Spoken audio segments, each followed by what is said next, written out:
What if I told you you could learn English in just 6 months? If you want to know how, we're gonna find out. What's up YouTube? This is Yoshi, the only English mentor you will ever need. In this video, I'm going to talk about how adults can learn language in 6 months with 5 principles. I'm going to be speaking only in English so you can practice your listening skills as well as use English to develop your understanding of the topic of language learning. This video is inspired by the TED Talk, How to Learn Any Language in 6 Months, presented by Chris Lonsdale, who is a psychologist and a linguist. So the big question here is, how can adults learn language quickly, easily, and effectively? I decided to bring up this topic for you guys because I know a lot of Japanese people are struggling to learn English. I found the video so informative that I thought I should share with you. The video helped me reflect on my language learning experiences, and I'm confident that I'm qualified to talk about it because I learned to speak English in Japan within 6 months when I was 18. I lived in the US for 5 years. I learned to speak Spanish within just 3 months. So I'm highly experienced when it comes to language learning. So I'm gonna explain the 5 principles and make them easy for you to understand, and most importantly, apply to your study. If you want to be able to speak English fluently, which I'm sure you do, then make sure you watch the video till the end. If you have any questions or thoughts, leave comments. If you are new to this channel, make sure you subscribe to it. I got much more interesting content coming out. Alright, let's dive into the 5 principles. In the TED Talk, Chris talked about some misconceptions about language learning. I want to talk about them in detail and share my perspective. When it comes to language learning, there are 3 myths that people believe are true. The myths are talent, immersion, and grammar. Talent is something you have naturally. Let me share my experience with you. When I was in high school, I was a boxer. I wanted to be a pro and a national champion. I spent a lot of time practicing and training. Then I realized I wasn't talented in a sport. Of course, there's a saying that you should not compare yourself to others. You should only compare yourself to who you are. I get it. I was definitely getting better than when I first started it. However, when it comes to competitive sports, you have to compare yourself to others because you have to prove that you're the strongest. I took professional tests twice. I failed both of them. I was obviously not talented, so I decided to quit. I brought up my experience with boxing because it applies to language learning. Some people are quick learners, some people need more time, some are naturally good at communication, some may be a little too shy. It's undeniable that if you are talented in language learning, it's easy to master language compared to those who aren't talented. However, that should not prevent you from learning English. Most of you watching this video must be interested in learning the language so you can communicate in English, right? Unless you want to be a world-class interpreter or a translator, you don't need to be talented in language learning at all. As a matter of fact, the most important thing is persistence. As I mentioned in my previous video, there is no easy way around learning language. You have to stick to it and spend hours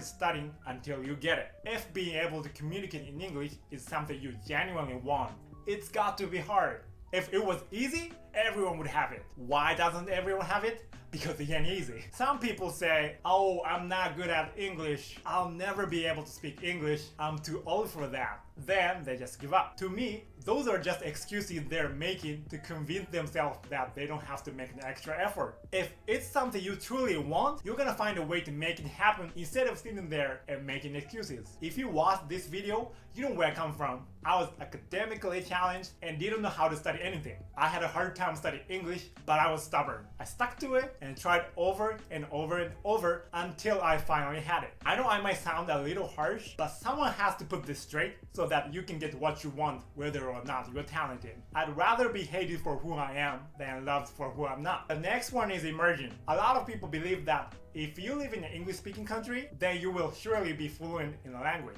If you believe this, I'm here to tell you, it's wrong. I said this because when I lived in the US as an international student, I saw many people from Spanish-speaking countries who could not speak any English because they lived in communities where Spanish was mainly spoken. Similarly, I saw some Japanese students hanging out and speaking Japanese with each other all the time. They left the country without becoming fluent in English. I could choose not to speak English in the US if I wanted to. The point is, it's not about what environment you are in, it's about what you do in the environment. Although your environment plays a significant role in language learning, if you don't force yourself to use the language, you will never be fluent. And that goes without saying, even if you live in Japan, you can immerse yourself in an English-speaking environment to become fluent. And also, some people believe a myth about grammar. They believe that the more words you know, the better you can speak English, so you don't have to study grammar. If you want to simply make words come out of your mouth and sound robotic, sure, you don't need grammar. You just need to memorize words. But the question is it how you want to be able to speak the language?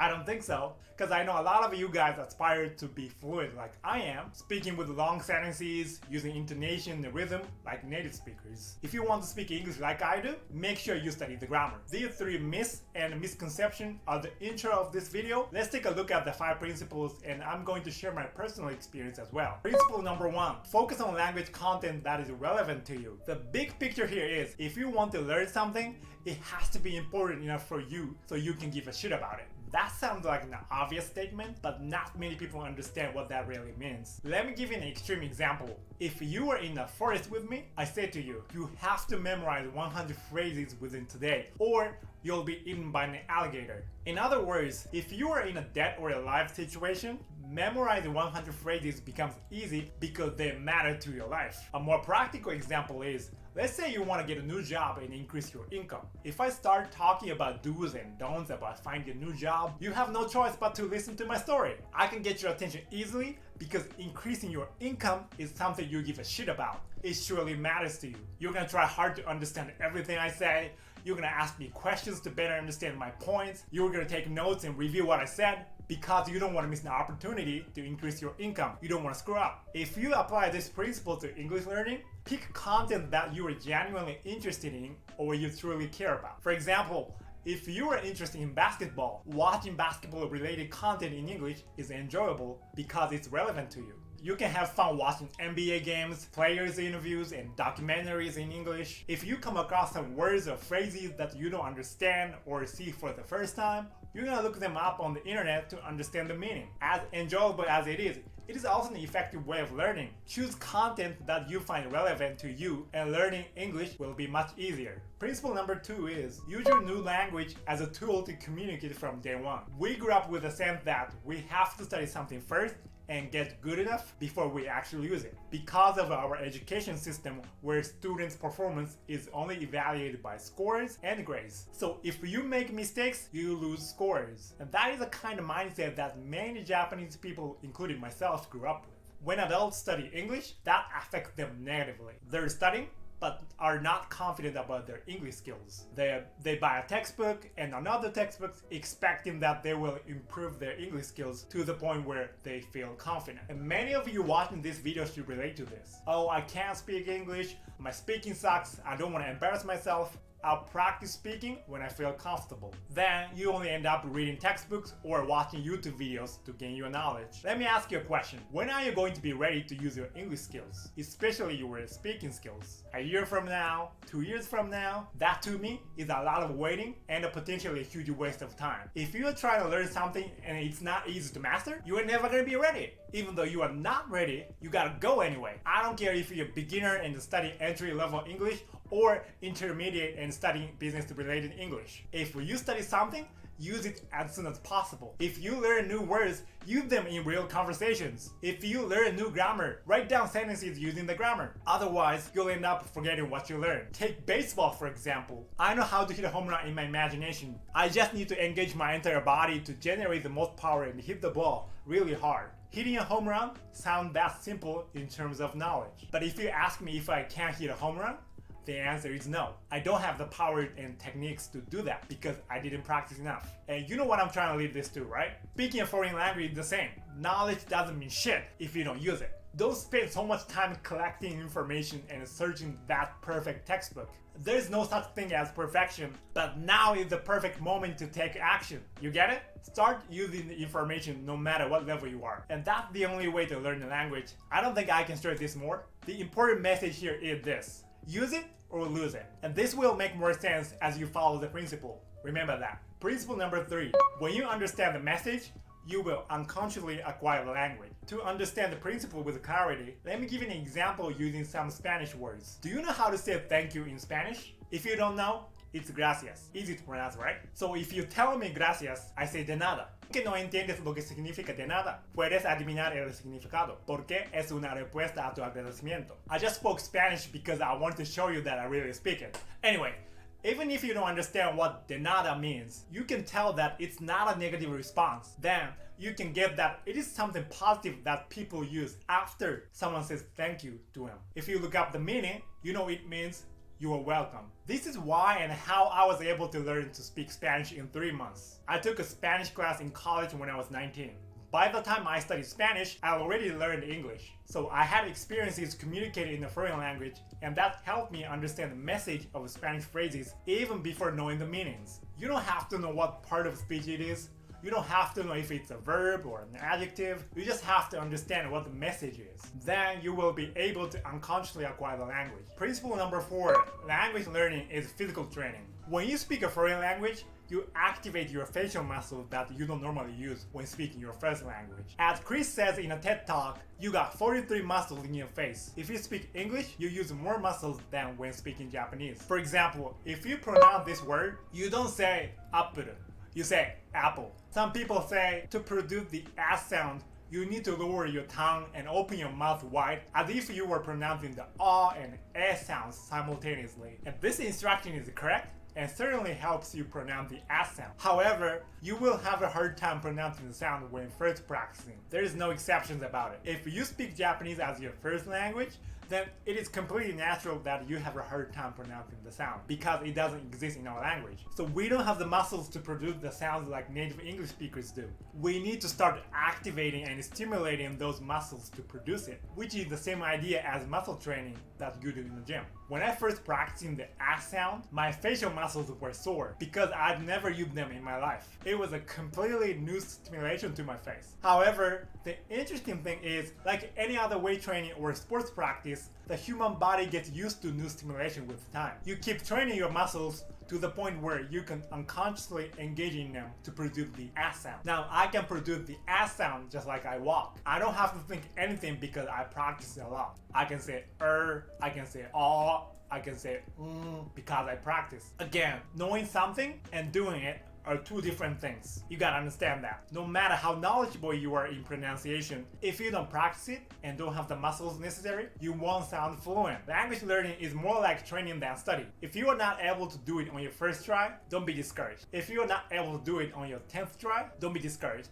Learning English takes time, hard work, and discipline. Practice makes perfect, so keep practicing until you get it. Principle number 5 is psychophysiological state matters. What does that mean? It means that when you are nervous, speaking becomes difficult. If you are speaking in a foreign language, it is even more difficult. For example, if I ask you if I look nervous right now, you will probably say, no, you don't look nervous. But if you ask me if I'm nervous, I say, yes I am. But I learned to manage my nervousness. That is why I'm able to shoot this video. Believe it or not, every time I shoot YouTube videos, I get nervous. If you have recorded a video of yourself, you know, speaking to the camera is not easy. It feels completely different from talking to people in person. In fact, I was not able to do it last year. I always wanted to make YouTube videos so I could provide more value to English learners. But I couldn't bring myself to do it because I was scared. I didn't know how to speak to the camera, even in Japanese, which is my first language. I still stumble on some words a lot and I reshoot videos a number of times. But with practice,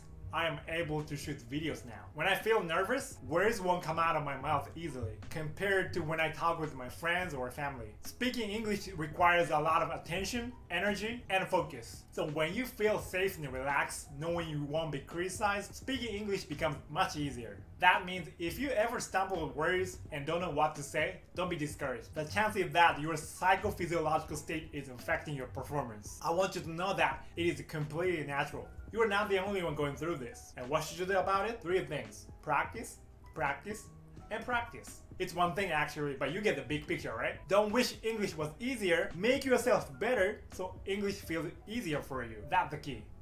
Alright, those are the 5 principles for adults to learn the language quickly, easily, and effectively. I covered a lot of information, so let's quickly review what we learned. The 5 principles we learned are: principle number 1, focus on language content that is relevant to you. If it matters to you, learning becomes easier.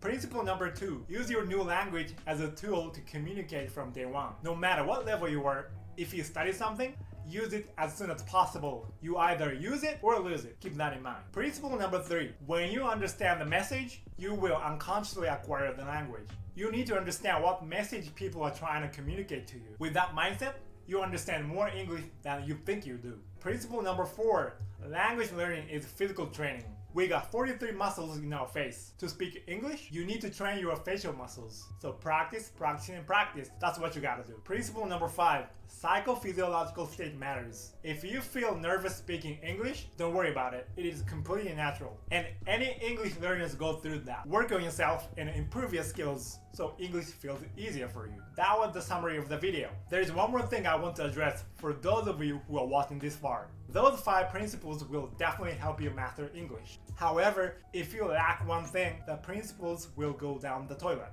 That is the focus. If you are not able to focus, you will never be able to master the foreign language and get anything in general you want in life. If you're watching my video this far, you have the focus. You already have what it takes to learn the language. I want you to be proud of it and feel confident about yourself. I'm sure you can do it. I'd like to give you something because you're serious about learning English. I want you to make a change in your life and I want to contribute to it as much as possible. I made a free ebook explaining the 5 principles more in detail so that you can develop your understanding and apply it to your daily study. If you go to my line and type Gensoku, you can download the free ebook. Further explanations are written in the description, so please click on the link and type the keyword Gensoku to download it. Alright, I hope you guys enjoyed it. I got more and more useful content coming up that you can watch and use to improve your conversation skills. So stay tuned, and if you haven't subscribed to my channel yet, please subscribe to it and click the bell mark next to it. And thank you very much for watching till the end. If you like the video, make sure you give me a thumbs up. See you in the next video.